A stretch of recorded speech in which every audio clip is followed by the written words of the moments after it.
I'm Kenneth, a relationship coach and a psychotherapist. Don't go through a breakup alone. Click on the link in the description below to get a one-on-one coaching with me, or go to my website, askcraig.net.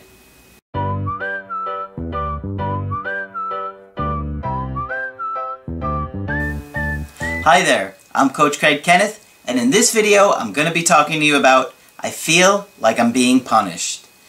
So, one of the things that you really want to consider is the situation in which you start to meet somebody, date somebody, explore romantic relationships with somebody.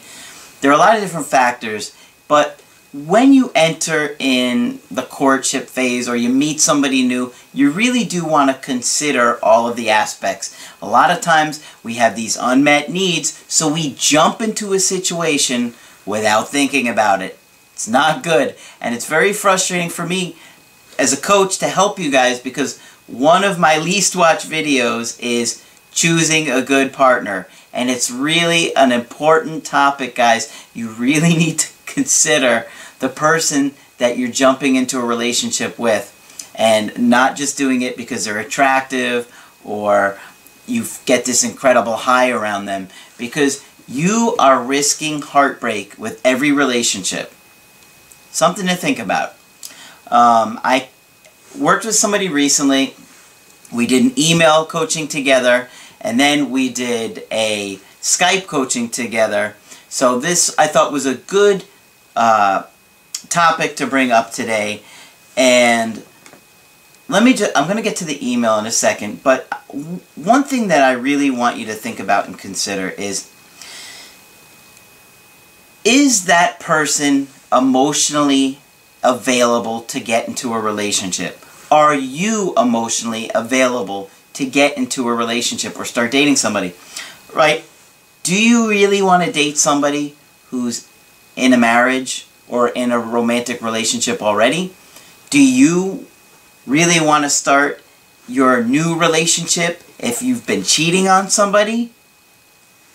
A lot of times, those things come back to bite you. I can promise you. You could call it karma, you could call it whatever you want, but you're going to see exactly how that came back to bite this young lady in the rear end. And I actually liked her a lot. And she's a very sweet girl. So let me tell you, let me just get into her email. And like I said, I did do a Skype with her after this email, so I can elaborate a little bit more on different things here. She said, I recently went through a breakup, and one of your videos appeared in my suggested videos page on YouTube. Since then, I've watched so many of your videos, a lot of them multiple times, and they've helped me so much more than any other videos have. I learned more about myself and my partner than I ever could have, and I just want to say I really appreciate what you're doing for people like me. So she's a 24-year-old woman, and she dated a guy who's slightly younger, and they were together for 2 years. She said she has an anxious attachment style, and she thinks that his is avoidant. She says, I broke up with him after built-up frustration with him being busy and neglecting me. He didn't take me seriously at first and thought I was kidding when I said I didn't want to be with him anymore, but eventually accepted it and wanted to be friends. I was incredibly anxious, and I realized I made a mistake and I wanted him back. But he told me he wanted to be alone for a while. Now, the question is, why did you think you made a mistake? Is it because you thought about it and you realized he was a good guy? Or was it because you were feeling tremendous amounts of anxiety and then you were like, I don't want to feel this anymore. I better get back with this guy. She said the way she handled up the breakup was that she was incredibly anxious and dramatic. Before I came across any of your videos, I called and texted all day, every day, demanding that we talk about things over and over again. That must have been exhausting for both of you. And remember what I say, when there's drama, look for trauma. And I did when we were talking together. And she definitely has attachment trauma, and she has attachment issues because of the way her parents treated her when she was younger. She said, I texted him in fits of rage, accusing him of flirting with other girls behind my back and cheating on me. I got anxious every time I thought of him. Wow. Now, we're going to get to why in a couple of minutes. She said, after I watched your videos, I tried to stop initiating contact with him, but he would contact me instead. Sure, because then he started to get anxious about losing you.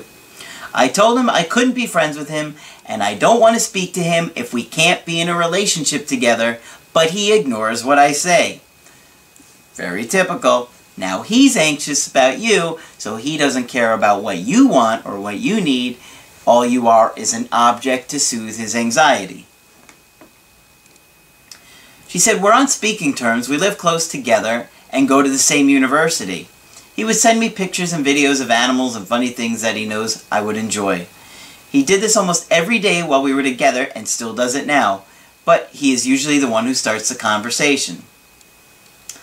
She said, we had terrible arguments, which was what ultimately led to the breakup. They usually started when he was going out and doing things without me. I started to feel insecure and that he doesn't love me or care about me. And here we go. Are we ready for this? Someone will steal him away from me. Now, that is a big part of what is going on here.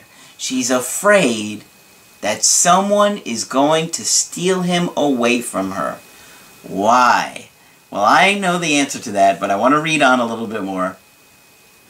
I'm anxious. When I'm anxious, I have a tendency to lash out in terrible ways in a reaction to what he does to me, completely ignore me when I want to talk about things, and accuse me of deliberately trying to make him feel guilty for enjoying himself without me. So she's getting incredibly anxious when he doesn't give her the amount of attention she wants, or he goes out to do other things and he's independent. Whenever she feels disconnected from him, she loses emotional self-control.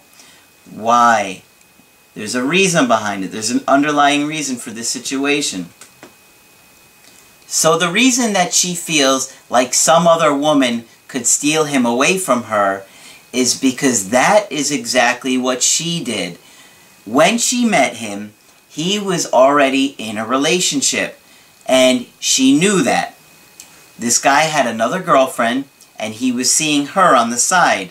They dated for a while, for several months, while she knew he still had a girlfriend. He didn't break things off with the other girl, and so now she knows if somebody else comes along, he could be stolen away from her the same way she took him from somebody else. Now, I had to explain to her that obviously he made the decision to cheat. That wasn't your relationship. You weren't the one that's cheating.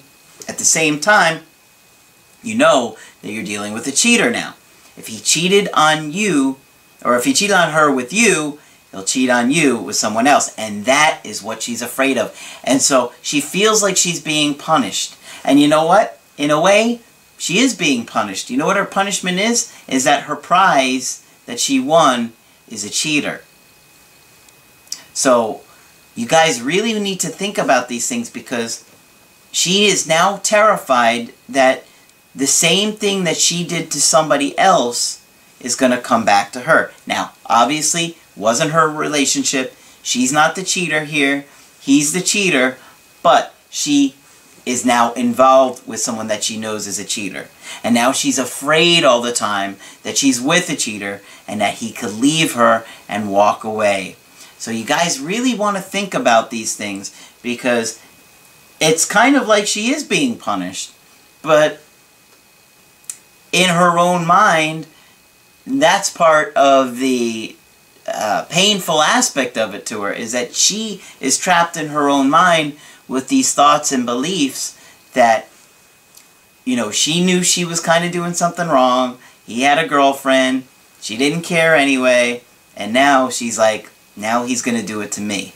And so she doesn't feel any sense of security. She's not truly happy in the relationship. Whereas if she said, you know what, if she had said this in the get-go, you know what, you're in a relationship right now. if you, end that relationship the way you need to, I'd be happy to be interested in going out with you and spending some time with you. That would have been the healthy way to do it. And you really want to look at things like this. And these are the kinds of things that come up in relationships that really can cause a lot of damage. As you can see, they've been together for 2 years, but look at her. She's destroying the relationship herself, all on the thoughts that she's had that she knows I'm with a cheater. He cheated on someone else with me. He could cheat on me with someone else. Had she done things this relationship would not likely be where it's at. And she's a very sweet girl. Very kind girl. I like talking with her a lot. And I felt really bad for her because she actually feels guilty about it. She feels guilty and remorseful of what she did. And he doesn't. In fact, he gets angry at her because she gets like this. But these are the kind of things that come up. And this is why I say every relationship is different, every breakup is different, and perhaps this video hits home for you. So hopefully it will help, and hopefully you'll take this into consideration next time you are, interested in meeting somebody new, that you really think about, is this person is being shady with their current relationship, they're going to wind up doing that same exact thing to you, maybe worse. So, if you'd like to get my help personally, just go to my website, askcraig.net, sign up for the coaching option that works best for you, and make sure you put a like on the video, share your comments below, and subscribe to the channel because I do post videos Monday through Friday. But that's it for this video. I'm Coach Craig Kenneth, and I will talk with you soon.